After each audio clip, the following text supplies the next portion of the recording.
The laughter in the showroom echoed longer than Ethan expected.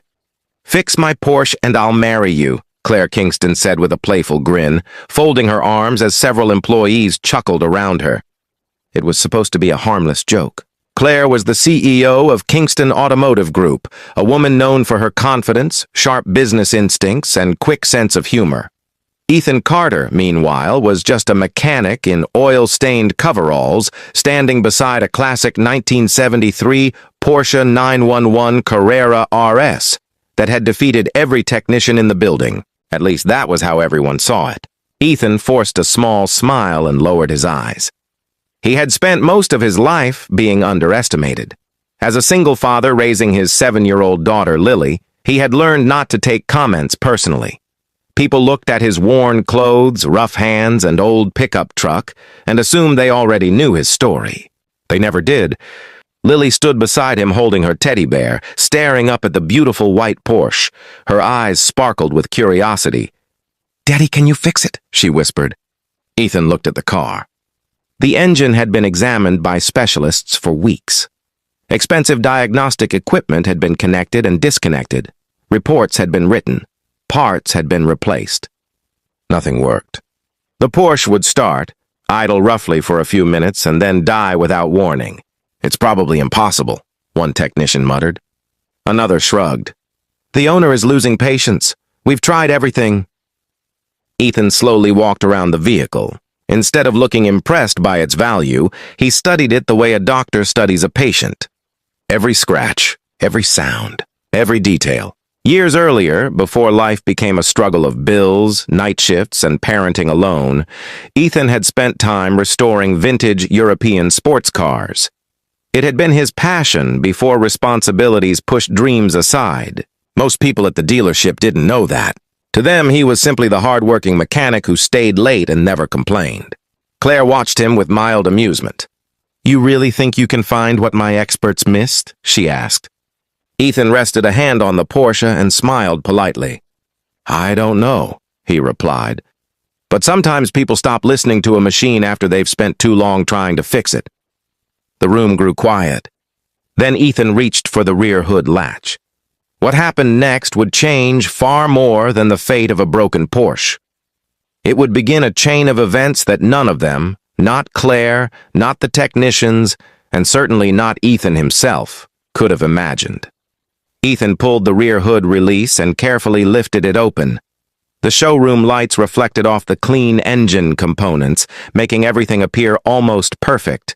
At first glance, there was no obvious problem. No broken belts, no loose wires, no leaking fluids. Several technicians watched from a distance with folded arms. One of them smirked. "Good luck. We've checked every inch of that engine." Ethan nodded politely but said nothing. He wasn't interested in proving anyone wrong. He simply wanted to understand why the car was behaving the way it was.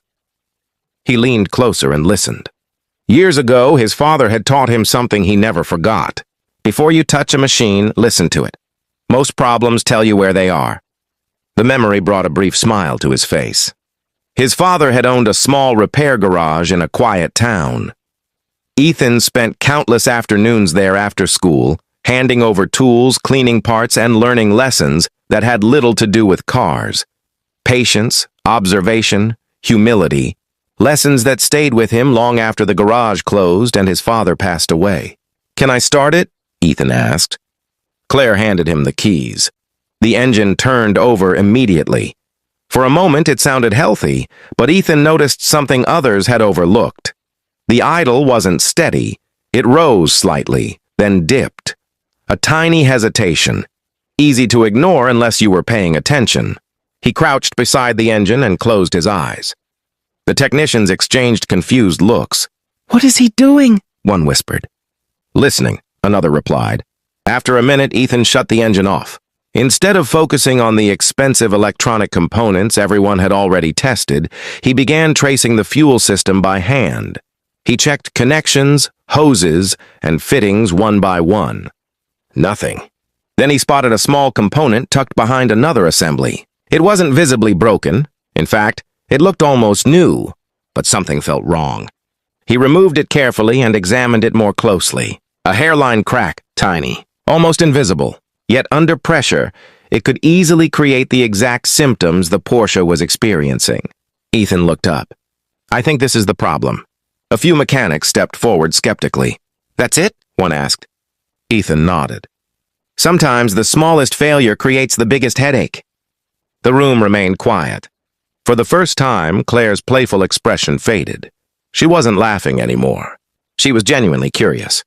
And as Ethan held the tiny damaged part in his hand, he had no idea that fixing the car would be the easiest part of the journey ahead. The replacement part arrived later that afternoon. It wasn't expensive, and that made the situation almost embarrassing for the team that had spent weeks searching for the fault. Ethan carefully installed it, double-checking every connection before lowering the hood halfway. A small crowd had gathered around the Porsche by then. Word had spread quickly through the building. The CEO was watching. The technicians were watching. Even office employees had found reasons to walk through the showroom. Lily sat nearby in a chair, swinging her legs and hugging her teddy bear. She looked far more confident than her father felt. "Ready?" Claire asked. Ethan nodded and slid into the driver's seat. He turned the key. The engine came to life instantly. Everyone waited. 10 seconds passed. Then 30. A minute. The rough idle that had troubled the car for weeks was gone. The engine ran smoothly, producing the deep, steady sound Porsche enthusiasts loved. One technician stepped closer, disbelief written across his face. "No way." Ethan listened carefully before gently pressing the accelerator. The response was immediate and clean. A few employees began clapping. Others joined. Within moments, applause filled the showroom. Ethan felt his face grow warm. He wasn't used to attention. Most days he simply did his job and went home to help Lily with homework, make dinner, and prepare for another early morning. Claire, however, seemed fascinated. Not because he had fixed the car, because of how he had done it. There had been no boasting, no attempt to embarrass anyone, no speech about proving people wrong. Just patience, skill, and quiet confidence. She walked toward him as he stepped out of the Porsche. "You know," she said, smiling, "most people would be celebrating right now." Ethan laughed softly. "I've got a daughter waiting for ice cream. That's celebration enough." Lily immediately looked up. "You remembered?" "Of course I remembered." The little girl ran over and wrapped her arms around him. For a moment, the entire showroom seemed to forget about the expensive car. People saw something else, a father who genuinely loved his child. Claire noticed it too. Success and wealth had introduced her to many impressive people, but she rarely met someone who seemed so grounded. Ethan wasn't trying to impress anyone. In fact, he appeared uncomfortable being the center of attention. As employees slowly returned to work, Claire found herself watching him talk with Lily. The Porsche had been repaired, but something unexpected had happened that day. The woman who had made a careless joke was beginning to realize there was far more to Ethan Carter than anyone in the room had ever noticed. Over the next few weeks, Ethan expected life to return to normal. It didn't.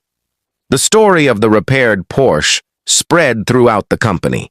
Employees who had barely spoken to him before now greeted him by name. Some asked for advice. Others simply wanted to thank him for helping solve a problem that had frustrated everyone for so long. Ethan appreciated the kindness, but he stayed the same person he had always been. Every morning he dropped Lily at school.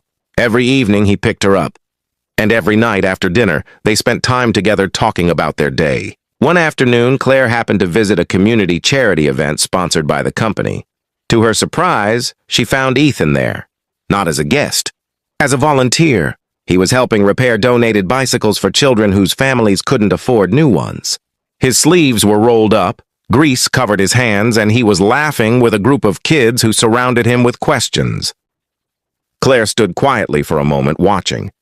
This wasn't something he was doing for recognition. There were no cameras, no executives, no publicity. He was there because he genuinely wanted to help. When he finally noticed her, he looked surprised. "What brings the CEO here?" he asked. Claire smiled. "I could ask you the same thing." Ethan shrugged. "Some of these kids need bikes. I know how to fix them." The answer was so simple that it stayed with her long after the event ended. Over the months that followed, the two became friends. They shared coffee, conversations, and stories about their lives. Claire learned about the challenges Ethan had faced after losing his wife years earlier and raising Lily on his own. Ethan learned that beneath Claire's confident public image was a woman who often felt isolated by the responsibilities of leadership. Their friendship grew slowly and naturally. No grand gestures, no fairy tale moments, just trust. One evening, as they watched Lily ride a bicycle Ethan had repaired, Claire laughed and shook her head. "Remember that ridiculous joke I made about marrying whoever fixed my Porsche?" Ethan chuckled. "Unfortunately, yes." Claire smiled. Turns out the car wasn't the thing that needed fixing. Ethan looked at her curiously. "What was?" "My habit of judging people too quickly." For a moment, neither spoke. Then Lily raced past them, laughing, and both realized the most valuable things in life aren't wealth, titles, or luxury cars. They're character, kindness, and the people who stay true to themselves no matter who is watching. Moral lesson. Respect is earned through character, not status. The people who quietly do the right thing often leave the biggest impact on others.